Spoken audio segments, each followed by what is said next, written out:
klidné pole, pozadí stájení pryskyřičných borovic. Jen zástup stinných listuje stránky svých rodových knih, do kterých zapisovali významné dny ve vsi, svatby, křtiny, úmrtí. Stará Urmana.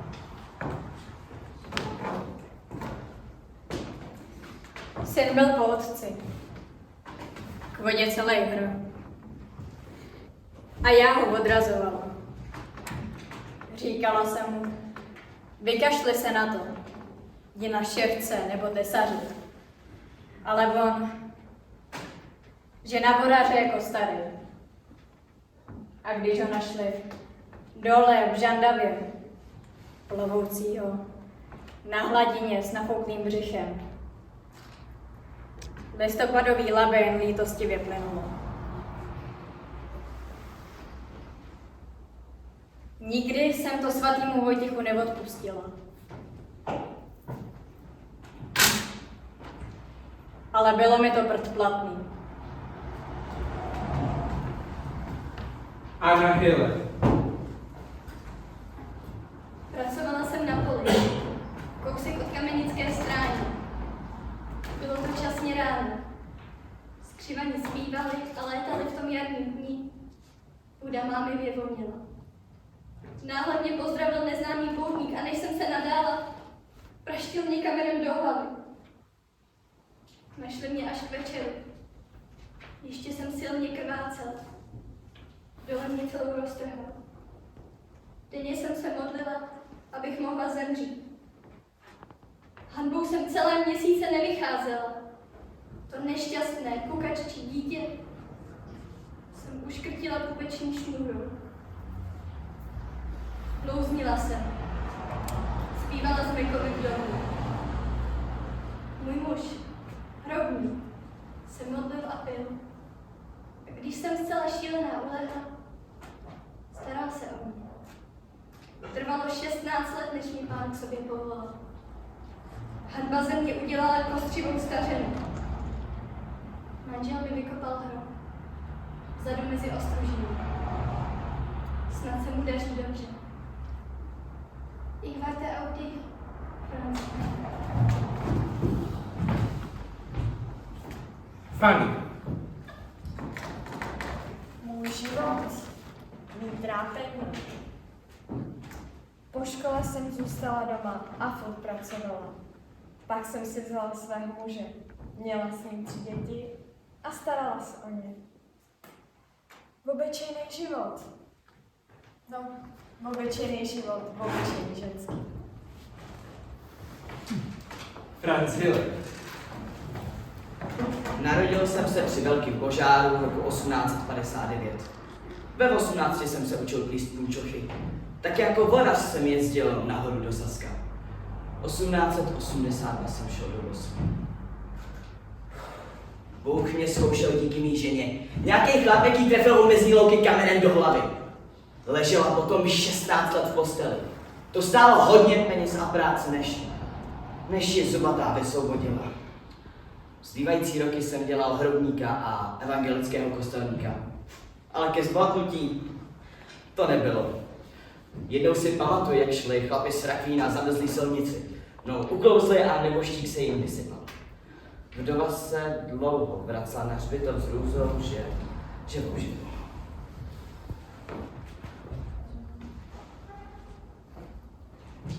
Aničko. Franci.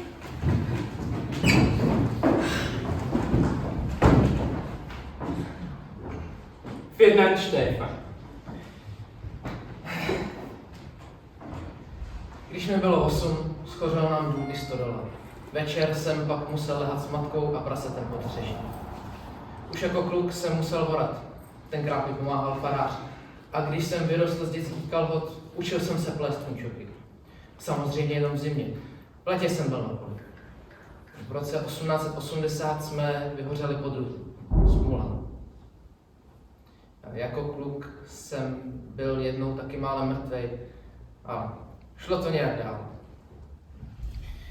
Ve válce pak taky můj syn leží v Itálii. Zajdelka z Altovny. Jo, šenku jsem si mohla nohy uběhat. Už od 14.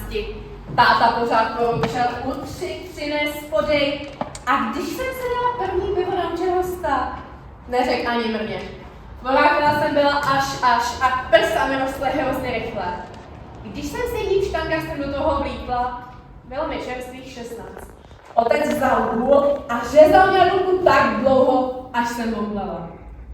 Když pak ale viděl malýho, jak po něm natahuje jeho zrůžovělé prstíky, dal si šňac a poprvé v životě se rozplakal. Marie Anna Edrich. Můj muž byl Franz Edrich, zvaný Pfeffen Franz. Tomu jsem dala jediného syna, jménem po otci. Krátce po porodu jsem zemřela. Nikdy mi to neodpustil.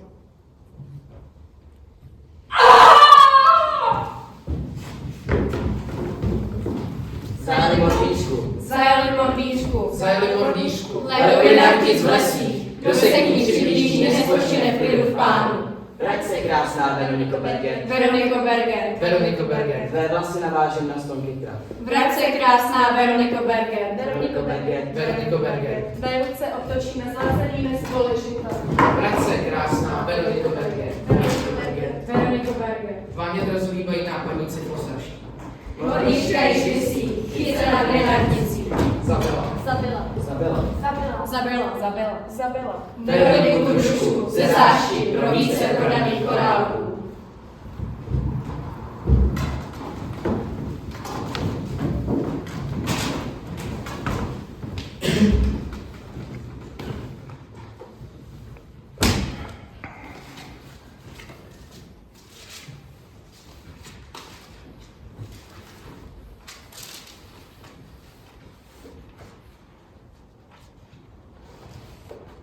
Mluvil jsem se zastřeleným Francem Beutlem.